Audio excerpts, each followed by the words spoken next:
Hi, first grade. I have today's or this week's math challenge, optional math challenge if you are up for it and you wanted to give it a try or try some of it. This is a puzzle where you are going to shade in these circles in red, yellow, and blue, but you need to shade them in such a way that you don't have the same color in two joining circles.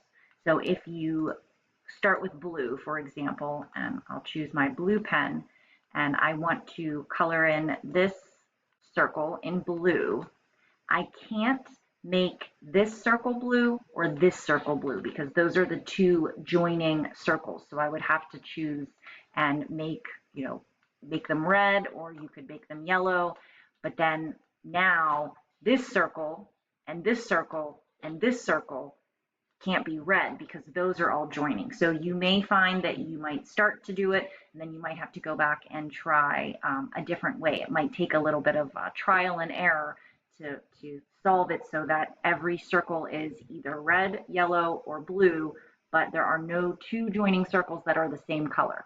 All right, so there are four different uh, puzzles. So you could, this would be one, this would be one, this would be one, and this would be one. So if you wanted to just try one or two of them or all of them and see if you can find different ways of doing it, that would be great. All right, so let me know if you have any questions or if you need any help, and good luck.